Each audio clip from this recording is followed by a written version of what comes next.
Ready or not, summer is coming, and Wayfair's Memorial Day clearance is on now. Right now through May 25th, get up to 70% off everything home at Wayfair. Plus, score amazing doorbuster deals all sale long and surprise flash deals on Memorial Day. We're talking thousands of products at every style and budget. Now is the time to save big on must-haves for your patio, backyard, and beyond. These savings won't last, so don't wait. Shop Wayfair's Memorial Day clearance now through May 25th. Wayfair, every style, every home. Hey, sweetie, your mother showed me this Carvana thing for selling the car. I'm going to give it a try. Wish me luck. Me again. I put in the license plate. It gave me an offer. Unbelievable. Okay, I accepted the offer. They're picking it up Tuesday from the driveway. I haven't even left my chair. It's done. The car's gone. I'm holding a check. Anyway, Carvana, give it a whirl. Love ya. So good, you'll want to leave a voicemail about it. Sell your car today on Carvana. Pickup fees may apply. DJ and PK, it's 97.5, the KSL Sports Zone. We're joined now by Kevin Reynolds, Utah Jazz beat writer for the Salt Lake Tribune. Kevin, good morning. Good morning. How are you guys? Good. Thanks for coming on the air. We appreciate it. And I will say that you're the Jazz beat writer now. You used to be the BYU beat writer. Has it struck you how odd it is that you really have a front row seat to the A.J. DeBonsa show? Yeah, I just keep following around, I feel like, at this point. I mean, also went down to Utah Prep his high school year. So, it's been basically 3 years of this at this point. Kevin Reynolds, stalker. Yeah. And so you were back there. What was it like? Take us inside as to how the things worked. Yeah, well, really anticlimactic. I mean, I know on the show they go from 14-1, and they also take the break where you didn't know if the Jazz were going to get, 1 through 4. But there, it's just they start 1 through 14, and it takes about like 5 minutes. So it's really there's no anticipation. It just went Washington Wizards. You knew that within a minute, and then the Jazz were next, and you knew that within 30 seconds of the Wizards. So, I mean, in that sense, it was quick, and really there was just, you took the note, and then that was it, that the Jazz were going to go number 2, and then you go talk to Austin Ainge about what he's going to do. But the really interesting part about that room was, for a team that has never had any draft lottery luck with their own pick, basically won the lottery twice because the Jazz get the second pick, and then they draw the lottery balls again for the third pick, and the Jazz won it again. And so they had to redraw, obviously give it to Memphis. And, Austin Ainge was so excited, I feel like, in that room that really nobody has any reactions to. I mean, Washington won the first pick, and I do not think there was even a smile from Washington's side. But Austin, had an audible yes, was fist pumping in the air when the Jazz won, and even reached over to Memphis's GM and gave him a fist bump when they won the third pick. So I think there was a lot of excitement for the Jazz because finally, something goes right in that room for them. And also now they have a ton of options for the future for the next, 10 years for what they actually want to do. So you're in the room. So you had to give up your phone, right? Because they want this super secret. And then they keep you in the room for how long after this? Because they want the show to be a surprise. Yeah, it's like an hour and a half because the actual drawing happens at 1 local, but the television show doesn't happen until 2, and obviously the television show takes forever till like 2:30 to actually announce all the picks. So you're really just in there, and the actual drawing takes 5 minutes. So for the next like hour and 25 minutes, you're just standing around, and all the people who are representatives, whether they're GMs, whether they're whoever they sent, whoever the team sent, they're just kind of mingling about. So for the teams that didn't win anything, obviously they're explaining away what happened or, trying to make sense of it themselves. And then for a guy like Austin Ainge, he's in there, just kind of his first reaction, his authentic reaction to what they're going to do at number 2. So it's a really long time to just be sitting there waiting for something to happen or just to leave with no phone, no anything, and really no contact with the outside world. So you saw him be excited. Did you see others be disappointed?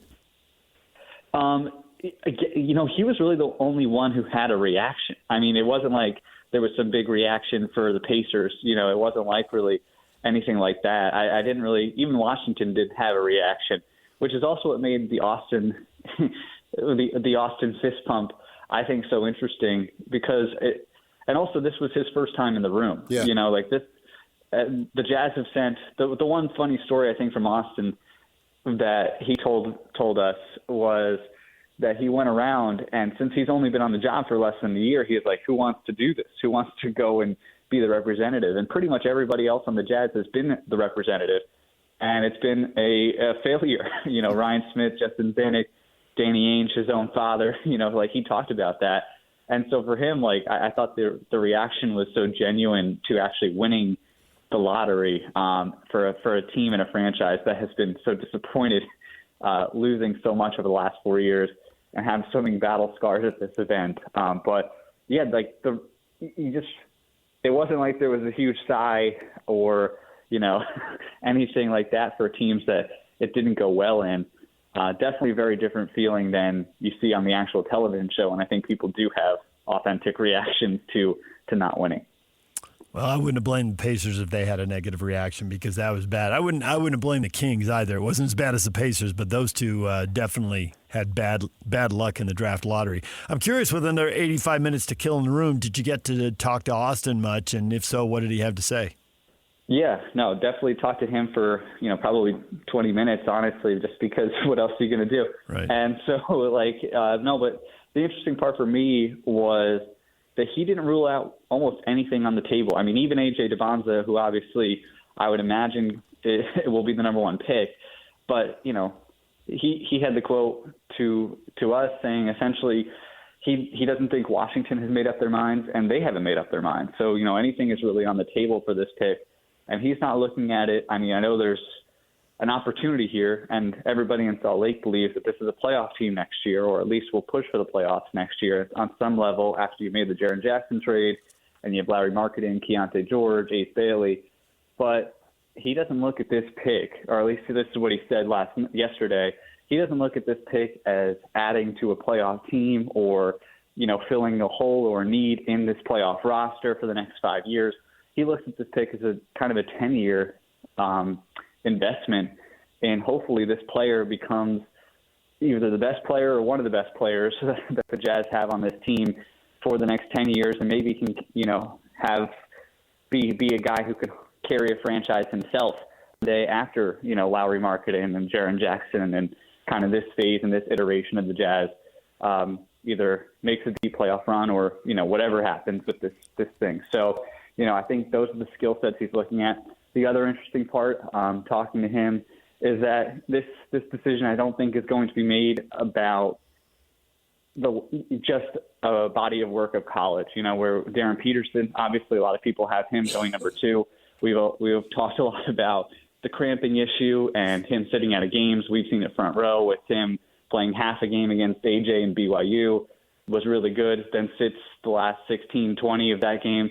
But, you know, this decision I think is going to be made, it's going to go beyond just 6 weeks of him sitting out of games. I think it's going to be going back to his days at Prolific Prep, where a lot of people had him as, you know, potentially the number one pick. So I think there's going to be a lot of phone calls to, you know, Chapel Hill and Lawrence and Durham, but also Provo too, because I don't think they've ruled out necessarily that AJ could be a Utah Jazz player in some capacity, depending on what Washington wants to do.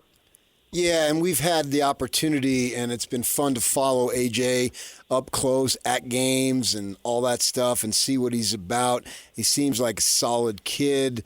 The family's involved, and it seems like, you know, they enjoy it out here. You could speak to it because you've had a front row opportunity to speak to all those people about how much, and it's unusual. You know, we used to hear, well, people don't want to come to Utah. AJ and his family came, and they seem to like it. It doesn't seem like it's that difficult for them just to tweak it a little bit by telling Washington, hey, this is really where we want to go. Go ahead and make a deal here. Do you think that, or what do you think their feeling is as far as the opportunity to stay in Utah if that's what they want? Not necessarily what the Jazz want, but that they want. Yeah, I mean, I haven't talked to them in the last 24 hours or really about the specific idea of them going to the Jazz and AJ playing for the Jazz. But overall, I think he is a rare prospect, to your point, that has spent a lot of time in Utah. 2 years is a lot of time. He's been at both levels in Utah. They chose to come to Utah in Utah prep and really took a huge gamble there. So, I mean, he does understand Utah, and I think he's liked his experience with Kevin Young. But the other part that I go back to is AJ has also really wanted to be the number one pick. And he said that he's wanted to be the number one pick basically since I've known him, since he was a high schooler. And the Washington Wizards have the number one pick. Now, what happens after that? I don't really know whether that means does he like Utah enough to try to get himself to Utah? I really don't know that answer. But, I mean, the two things that I think AJ's been very consistent on since he's been here in college is that he wants to play in the NBA, but he also really feels like he deserves and wants to be the number one pick. Even when he was going to Kansas and played Derek Peterson, and it looked at that time like he maybe would be passed by Peterson for the number one pick. So to me, that's my first reaction to that. Is there going to be any manipulation of the draft process or trying to go to Utah? I don't think he'd be opposed to playing in Utah. I don't think that it would be one of those things. I just think it would be, it seems like it's been his goal for a very long time to hear his name first in the draft. Kevin Reynolds joining us, Utah Jazz beat writer for the Salt Lake Tribune. You were the BYU writer, and you get to see a lot of stuff when you travel with the team and when you're there long before the game starts and all that. And I'm curious if you could look at some of the interactions that maybe you had a chance to see or some of the conversations you had when you're killing time before a game. How deep do you think the love affair runs between the Jazz and AJ? He's obviously very talented, and he's obviously super likable. Can you tell to what level they have a real passion for this kid and his career and his potential? Yeah. I mean, I think that's something I probably need to really fully report out now as it gets very real, because obviously this was going to be there was a real chance that the Jazz just got the sixth pick, and AJ's not even in the conversation. But, for everything, AJ, going back to when he was a high school senior and he was going to Utah prep, and during that process, he's been a Boston Celtics fan for a long time, but he's also been aware of Danny Ainge and the Ainges for a long time, and so they have that connection. Now at the Utah Jazz with Danny and Austin in the front office. At the time, it was only Danny. So, there's just been a lot of weird, for the Jazz and for BYU, there's been a lot of these weird connections with AJ and a lot of these weird touch points with AJ that have kind of continuously furnished this relationship and kept it going. Even down to the NBA stuff with Kevin Young and Kevin Durant, who is AJ's favorite player? Who are the people that he looks up to? He's talking about Kevin Durant. Kevin Young happens to be the coach at BYU who coached Kevin Durant and Devin Booker and can get them on, FaceTime and talk to him about that. So there's always been these just weird connections that have always kind of brought the DeBonzas to BYU, to Utah Prep, to the NBA and having those connections with the Utah Jazz. So it's just been kind of, I don't want to say it's been this forced relationship, but it's almost been this, it always just keeps taking the next step forward. And also the Jazz have had a ton of chances to see AJ play because he's in Provo. Danny Ainge is front row at pretty much every single one of these BYU home games, right next to Brian Santiago, sitting right there watching AJ DeBonza play. Also, he broke Danny Ainge's record. These are a lot of things that the relationship is there. The BYU connection is there. But ultimately, I do feel like this decision for the Jazz, they're either going to have to force their way into getting AJ with a trade or something like that, or they're going to have Washington just not want to pick them. I don't know how much this is really in their hands necessarily. If Washington is dead set on picking AJ, they do have the ability to do that now with the number one pick, and the Jazz have number two. But the relationship has been there now for, this is going on a third year of them having the best prospect in the world, either 4 hours or 1 hour away from the practice facility. So there's been plenty of time to develop that relationship. Yeah, and plus they're going to move the practice facility down the south town. It's going to be closer to Provo. What you're saying, Kevin, is God wants AJ in a Jazz uniform. You don't want to say it, but I've got the seniority, so I'll say it, Kevin. Well, yeah, you could say that. I can't get away with that now. Wait another 30 years and you could say it too. Kevin, you've just made a series of wise choices right there. I don't know. I'm really impressed with your brilliance. Kevin knows me, and so he knows where I'm coming from. You got 6 weeks now. From a work perspective, what are you going to be doing to lead up to the draft? Because there's all sorts of possibilities for you. Yeah, I mean, it starts now with the combine and talking to Boozer, Peterson, Wilson, and obviously AJ about are they meeting with Utah? Like, what do those meetings look like? And also, who are they as people and basketball players? I think that's stuff we're going to be looking into because the Jazz have a ton of options here to take. Like taking AJ off the table. Let's just say that Washington takes him. You have 3 completely different players essentially that you could build around and see what you want to do. Do you want to add a Darren Peterson and add like this, in theory, really generational guard who can score? We've seen him when he's healthy score with the best of them, and that would, in my mind, make a lot of sense because not just for the future, but also just in theory for what they're building right now. They have a ton of length. They have a ton of size. Walker Kessler, if they re-sign him, it goes Kessler, Markkanen, and Jaren Jackson Jr. But that guard line, adding another guard to help Keontae out, help Ace Bailey out, that would make a lot of sense just in terms of the next playoff push and whatever this iteration of the Jazz looks like. But you could also go the opposite route. You could almost have the, Cam Boozer, that would make some sense too because he's playing, he gives you a little bit something different than what Walker Kessler and Lauri Markkanen and Jaren Jackson can do, even if he is, helping out in the front court. And also you have the connection. You have the Boozer connection with the Jazz and Carlos Boozer playing for the Jazz, now working for the Jazz. That makes a lot of sense. And Caleb Wilson, we've all seen him when he played here in the Delta Center for that scrimmage. He reminds me a lot of AJ in a lot of ways, in some of the ways he plays the game and his length. And you could just have, in theory, you could have a huge lineup out there defensively if you have Ace and Keontae even, but also Kessler and Markkanen and then Wilson and then Jackson. So there's just so many ways they can take this. And I think that's the one thing that Austin Ainge said yesterday. One of the things is he said, getting a top 4 pick, even 2 or 4 or 3, or if it was 1, definitely changes the way they're going to approach this draft and definitely is a big deal. If you land at 5, I think it's a much different thing. At 5, I think you're talking about Kingston Flemings and Keaton Wagler and a couple of other guys who I'm not saying are bad players, but it's just a completely different ballgame in the top 4 in this draft.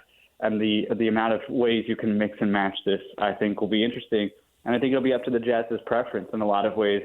But they said they want to take the best player at 2, the one, regardless of fit. So who is that, though? I think that's the next 6 weeks is right. Like, who is actually that player for them? Kevin, we appreciate the time. Thanks for joining us. Good luck with the dozens of stories that you will be asked to write.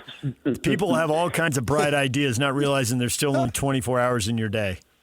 Well, I appreciate it. I'll do my best. How about Kevin Reynolds winning the lottery? He didn't have to go through the 4 years of losing, and he gets on the beat now. Kevin, that's some smart thinking right there. Yeah, February to now, I said, all right, I'm going to skip the rebuild. I'll just go to this. Just walking into the Trib telling people how it's going to be. Good work, Kevin. Walk around like you own the place. What the heck? Appreciate it, guys. See you. All right, thank you, Kevin. Kevin Reynolds, Utah Jazz beat writer for the Salt Lake Tribune. DJ and PK, we have to give away more stuff because we said we were going to, and y'all could get super mad and start throwing stuff in there. That's never a good look. So, you ready, Yuck? This is it. Always. Caller 12. How many phone calls do you get on average for these? 30 plus. Yeah. Caller 12 right now, 801-575-ZONE. He says 30 plus because after 30 he ain't answering. Well, no. I clear just the lines and lock them up. Our phone bank has 10 at a time, and I'll usually get through at least the first list, and it'll fill right back up. Yeah. It keeps coming. And then you just hang up on all of them, put it on busy, and enjoy some peace and quiet. I just let it ring. Until Lloyd comes in and starts bugging you. Fair. Caller 12, 801-575-ZONE will be assigned a golfer in the PGA Championship this week. We're assigning listeners one of the top 25 players in the world, and then one listener gets assigned the field. The winner receives a Copper Rock logo golf bag and a $100 gas gift card. It's brought to you by Copper Rock, where the pros play. Call now, 801-575-ZONE. More on the Jazz and the draft, and Kevin just brought up a couple of what I believe PK would refer to as salient points. We'll get to those next. Stay with us. 3, 2, 1. This is Scotty G and Coach Tim LeCoe. Why is BYU not coming to Logan? It's great that they're playing BYU, but why is there no return trip? Getting this rivalry just on the books in some way, shape, or form is huge. For Utah State, they need quad one games. In the landscape of college basketball, it would not surprise me one bit if Utah State called up Kentucky or called up Kansas. And I wouldn't surprise me one bit if Kentucky's like, sure, hold please, click, Kansas, click. Because I don't think these teams are interested in building other teams' resumes, especially G5 resumes. The bottom line is the power schools have always and definitely currently hold the cards. For BYU to work with Utah State and get 2 dates on the calendar in today's basketball world, I mean, it's definitely a win. It's a win for both. It's a win for the state. I wish last year they were on the schedule. Catch Scotty G and Coach weekdays from 10 to 2. Presented by Mountain Land Supply on 97.5, the KSL Sports Zone. If the world were like a Sleep Number mattress, everything would adapt for your comfort. Because as your life changes and your body changes, Sleep Number mattresses adapt and shift to give you personalized comfort night after night. And now everything's on sale during our Memorial Day event. Save up to $1,200 on mattresses for a limited time. To experience a whole new world of comfort, visit a Sleep Number store or go to sleepnumber.com. Sleep Number, to a good life sleep. Hey, sweetie, your mother showed me this Carvana thing for selling the car. I'm going to give it a try. Wish me luck. Me again. I put in the license plate. It gave me an offer. Unbelievable. Okay, I accepted the offer. They're picking it up Tuesday from the driveway. I haven't even left my chair. It's done. The car's gone. I'm holding a check. Anyway, Carvana, give it a whirl. Love ya. So good, you'll want to leave a voicemail about it. Sell your car today on Carvana. Pickup fees may apply. Picking second will be the Utah Jazz. Couldn't be more happy. We think there's a lot of talented guys that can help us for the next 10 years, and we're glad for Jazz Nation that we got it, and now we got to make the right pick. DJ and PK, it's 97.5, the KSL Sports Zone. Gotta make the right pick. Have truer words ever been spoken, PK? Gotta make the right pick. Yeah, you can say that about every draft, but especially this one, man. You may literally not be in this territory again. Speaking of Austin Ainge's career as an administrator for the Jazz or in the NBA, right? In fact, you hope it's not the case, that you are the second pick this time and then you make the great pick and away you go. And your team is winning, so you're not in this position. The good thing about it is, and I don't say this often, but I think this applies in this case, it's going to be really hard to make a bad pick. That's awesome. Slacker Radio Headlines brought to you by Trajan Wealth. Call Trajan Wealth today, your local trusted financial fiduciary. Call them at 1-855-TRAJAN1 or visit their website at trajanwealth.com. We've been talking about the draft all morning long. That is the story of the day. We're hip deep in it.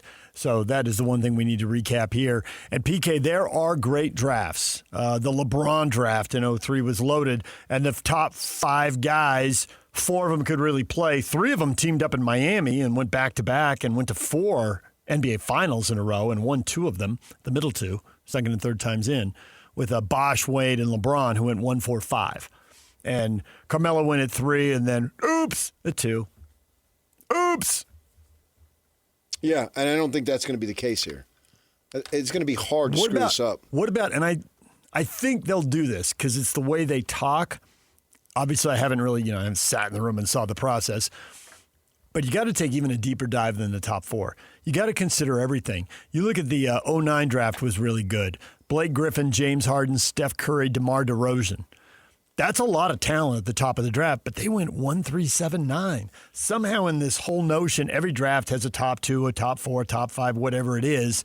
Somehow guys like Hasheem Thabeet, Ricky Rubio, and Johnny Flynn, nothing against those 3, got in the same mix with Harden, Curry, and DeRozan. I mean, Griffin at 1, you can understand. Maybe not the best pick, but still a good pick. Well, certainly not the best pick because Steph Curry was there. But a good pick. But there's some real swings and misses in there with the beat and, taking Johnny Flynn one pick before Steph Curry. Yikes. I mean, at least Rubio played in the league a long time. Well, and then you look at the damage that it did to Minnesota's franchise. Yes, and so to your point about Acuff, okay, we got a college coach here who's not established a bit of a track record. He's established a massive track record. So you got to look at this guy, and now the whole world may be looking at him at number 5, but if you're drafting 2 or 3 and you think he's the second or third best player, you got to go against the norm and make the pick, or you got to trade down and make the pick. You can't, if you really believe in that guy, the draft is just littered with the best player doesn't go 1 and the next best player 2 and then the next best player 3. No. So you've got to think outside the box and not get locked in. Now, if you identify DeBonce as the best player and you're drafting 2, you got a chance to move up and get him. You've got plenty of assets. You got expensive players. You've got less expensive players. You got a guy in Kessler who, I don't know, maybe it's a sign and trade and he's part of it. I mean, there's no limit. You got future draft picks you can move. You've got young guys who are still under club control that you can move. I mean, to me, Ace Bailey's off limits. Forget about it. Don't stop. We're just wasting time on a phone call. We've got other assets. Talk about something else because it's just not happening. And it's not a negotiating position. It's not happening. I think start again. Ace Bailey and whoever they get now, whether it's AJ or somebody else, these 2 guys need to be pillars for a decade. You build around them. You plug them in. They play 30, 35 minutes. They do their thing. They deliver. One day you have to pay them very big contracts because they're very good players.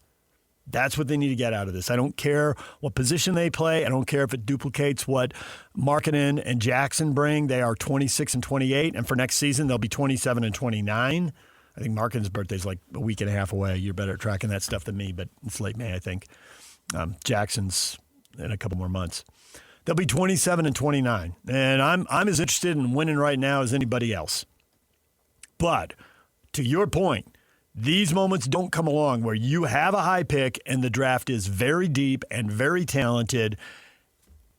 This is a rare opportunity. You've got to get a pillar, a cornerstone, whatever word you want, somebody you're going to count on for the next decade. The 2030s need to belong to Ace Bailey and whoever they're about to pick. I think they will. Good. I have a high level of confidence. Excellent. And as Kevin Reynolds was just saying of the Salt Lake Tribune, that he spoke to Austin yesterday, and it was all about the options that are available. This team and this management team has a plethora of options that rarely occur. And it's not, none of them are out of desperation. You can go back basically from 4 years ago with the new ownership and the management team. They were back up against a wall, so to speak, and having to trade Mitchell. So you weren't going to necessarily get a great deal, but I think they did pretty good. Here, you're dealing completely and totally from a position of strength. If you just stood pat and did nothing, you're going to get a really good player. The thing they had going for him in the Mitchell deal, because the weakness part of the deal was the whole league knew Mitchell wanted out. It was just a matter of time. The league's full of smart people. They all knew. What the Jazz had going for them and what they used very well to their advantage was they got more than one bidder. And so they got, getting those 3 draft picks and getting Markkanen. There's some other stuff in there, but that's the headliner. That was a good deal. And they did it because they had leverage because the Knicks and the Cavs were both interested. Well, now they still have leverage. They have a ton of leverage. They could sit still. And they could not do anything and just will take best player available minus the one who goes first. And that is a strong point to do. My guess is, and it's 100% guess, is they don't do that. I'm not expecting but anticipating DeBonce in a Jazz uniform. Not expecting, but anticipating. Yeah. It's a fine line. Well, expecting is that it's going to happen. I'm not saying it's going to happen. So you think it's like a 50-50 call? Or you think it's better than that? I think it's up to them. Right now, I would put that at a 50-50 because I don't think they know. My limited conversations here since the thing happened is that they legitimately don't know. They may feel, okay, they feel this is something we've got to explore. There's no question about that. But they have an opportunity. Where's the camp? Back in Chicago, they usually have it, to meet with these dudes at a much higher level. They do have intense visual research on AJ, and also they've spoken to him. They have a relationship there. I think they Boozer, I think they have a little bit because of his father, and his father's savvy enough to know what this organization is about. He's not going to tell his son anything that isn't true, so they've got that there. But the other guys, Peterson's a wild card, man. I mean, creatine, okay.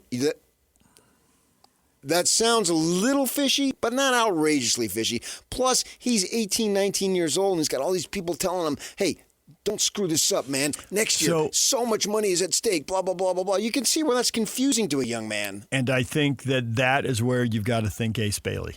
It's easy to be cynical about athletes. We can all go over 100 or more headlines, maybe 1,000 headlines that really support that level of cynicism.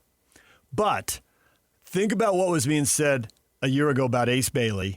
Didn't want to be here, leverage, playing hardball, agent. Now you get to a year later, he's changed his representation. And the way he carried himself pretty much every minute of the season he was here was completely different than that rep. 100%. And it's what we heard from his coach. It's what we heard from his teammates. It's what we heard from people who saw him around town. It's what we all saw for ourselves watching games. And if you're in the arena, watching him sit on the bench and celebrate with teammates. Oh, yeah, for sure. What was floating out there was a created thing trying to get leverage, and it's not real. And like usual, get out here, be a part of it, see what this is like, and then they end up liking it. It's not that Mitchell and Hayward didn't like it, but they were searching for other stuff. Mitchell may have gotten caught up in the social aspects that were going on at the time, and that's his right to do that. But they chase stuff in the circumstance of Hayward. He chased something that he never found. And I kind of think Mitchell is doing the same thing. I think he's chasing something that he's not going to find. The number of players who've left here, and I have heard from people whose names you would know, and you would know why they know, that there's a level of regret. Boozer said it a million times. You've all heard it. D. Wills has come on our show and said it. So those are out there. But before they said it on our show, I heard they said it to other people, and then they repeated it. I've been told Gordon Hayward has said that. Now, do they find a way to get him in the organization? Because the number of people that they have who can say, I left here, I wish I hadn't, don't get caught up in what I got caught up in, regardless of what that is. For Donovan Mitchell, there was some of the social stuff. I also think there was always an urge to go home. Connecticut, the New York thing, and you can speak to that. You grew up in Jersey. It's just such a big deal. That's the dream. I get it. And Joe Ingles talked about it a little. He didn't want to talk about it a lot and give up Donovan because he likes Donovan. But, yeah, he thinks he's going to play in New York one day. Even if it's for a year or two at the end of his career, the way Tom Chambers played here at the end of his career. Mm-hmm. Yeah. So there's all that stuff out there. But Boozer and D. Will, and they come back and spend a lot of time here. So I think they got to dive in real deep. I think they love DeBonsa. I think they love the player. I think they've gotten to know the person in the family. I think they love him. So I don't know what the number is, whether I should say it's 30%, 50, or 70%, because they don't control it all. And I don't know how, quote unquote, reasonable the Wizards will be, what kind of a bargain they like. How much do they love him? How much do they love Peterson? That's the thing, is to go out and get the info on Peterson, who is the wild card, who is the unknown. And I don't see any reason they'd have a lot of that. That seems to me to be the most important. Well, that's what they're going to discover. Biggest thing. And I'm fully on board with them doing research on all these other guys. We'll trust them until we know otherwise. If they decide, hey, Steph Curry is slipping and he shouldn't. And then they play the game, and they're going to play the game. Liars Club is in session. We really love Peterson. Oh, yeah. We think by far he's the best, and that message floats across the country. Wait a second. I got a guy over here in DA who's won titles, who's made shrewd moves, and if I find out he really likes him, whoa, I better start thinking differently. Maybe we really like him more. It's the old thing that, wait a second, is the 3-star SC offered him. Oh, he's a 4-star now. SC offered him. So they're Hold on, going to Danny play Ainge that wants game. this guy. Yeah, I'm Ainge getting wants this him. guy. That Who is has so more true. experience doing this than this dude who's 67 years old and has been in the league since he's 22 years old? He never left the league. He went into broadcasting, but that's not leaving the league. And then he went into management with the Suns and so forth, and in Boston, and he's got a track record. There's a lot of stuff that can go on here. Do the Wizards like one or two of the Jazz young players who are not named Ace Bailey? Oh, Keontae George, if you're just going to do that. Yeah, I don't even know about offering George up for this. If you're convinced you can get a good player. I said my 4 guys, and he's on the list. I get it. Of the 4, he's the one I can most see them, but even that, I don't like it. I think the price is too high. There've got to be 2 great players in this draft, and if they think it's Peterson, it's Peterson. But if it's somebody else, it's somebody else. Down one. Yeah. I anticipate DeBonza being in a Jazz uniform. DJ and PK, it's 97.5, the KSL Sports Zone. If the world were like a Sleep Number mattress, everything would adapt for your comfort. Because as your life changes and your body changes, Sleep Number mattresses adapt and shift to give you personalized comfort night after night. And now everything's on sale during our Memorial Day event. Save up to $1,200 on mattresses for a limited time. To experience a whole new world of comfort, visit a Sleep Number store or go to sleepnumber.com. Sleep Number, to a good life sleep. I sold my car in Carvana last night. Well, that's cool. No, you don't understand. It went perfectly. Real offer, down to the penny. They're picking it up tomorrow. Nothing went wrong. So, what's the problem? That is the problem. Nothing in my life goes as smoothly. I'm waiting for the catch. Maybe there's no catch. That's exactly what a catch would want me to think. Wow, you need to relax. I need to knock on wood. Do we have wood? Is this table wood? I think it's laminate. Okay, yeah, that's good. That's close enough. Car selling without a catch. Sell your car today on Carvana. Pickup fees may apply. This episode is brought to you by Progressive Insurance. Do you ever think about switching insurance companies to see if you could save some cash? Progressive makes it easy. Just drop in some details about yourself and see if you're eligible to save money when you bundle your home and auto policies. The process only takes minutes, and it could mean hundreds more in your pocket. Visit Progressive.com after this episode to see if you could save. Progressive Casualty Insurance Company and Affiliates. Potential savings will vary. Not available in all states. Feedback of the day brought to you by Half Price Granite. Transform your outdated kitchen with Half Price Granite. $25 per square foot installed. Visit halfpricegranite.com. May 14th. Circle it. It's 3 days away. Beehive Meals is going to open a new production facility in Ogden. Catch Scotty G and the coach live on the air covering the grand opening with full KSL Sports Zone energy. That'll be coming up later this week, May 14th. Beehive Meals cranking out the food, PK. Facility in Ogden, that means more jobs. How about that? Oh, I've had their positive. food. Yeah, it's good. It's real good. Question of the morning, how about the Jazz picking number 2?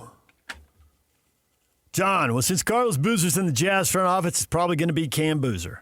I don't think it's that cut and dry, John. It could end up being if they decide to go in that direction. It could. I mean, they could dig into this and realize, wow, Washington it's just going to be an arm and a leg to move up to number 1. We're not doing it. And then they could decide, nope, Peterson's not the guy. It's Boozer. It could happen. Cam Boozer's a highly skilled player. But I wouldn't use the word probably in there. He's highly skilled. Has there ever been a college basketball player that was more clear who his dad was? I think a lot of things you say about Carlos, and we watched him for years here, you say about Cam, both positive and negative. Does not have high-end NBA athleticism. It would blow you away if you just walked into your Saturday morning game. But I'm talking at the NBA level, 7-footers who are explosive. He's not that. He's not that, no. But skilled, highly skilled, can go left, can go right, can hit the medium range shot, can go to the hoop and finish in traffic despite the fact he can't jump over people. Yeah, he's highly skilled. Yeah, highly skilled. Highly. My guess is it doesn't come to that. If it came to that, I'd be perfectly fine with it. Not that what my opinion matters to the Jazz by any specialty. I think that the situation here, all DeBonza has to do is just, we want to be here. Don't take me. A very subtle nod of the head. Yeah. I'm not here to embarrass anybody or make a scene.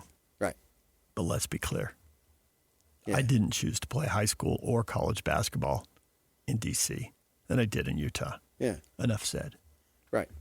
And The Jazz just then, okay, we'll give you XYZ, flip. You're still going to, you may get the better player when it's all said and done. And that's not till 2040.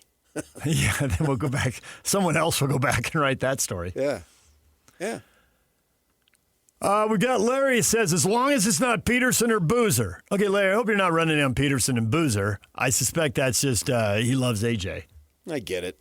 I'm not running down those guys. Bill says it's almost certainly going to be Peterson or Boozer, Larry. Lighten up.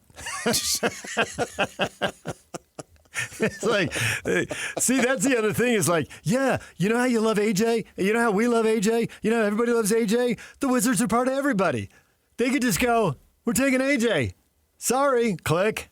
It could. Yeah. It could. Yeah, it could. Yeah, they're right. And then does Austin want to go bid against himself trying to make something happen? Or wait for 7 years and get him a free agent? They'll figure it out. They got 6 weeks to figure it out. All right, we're all done. DJ and PK, we're out of here. Scotty and the coach are next right here on 97.5, the KSL Sports Zone.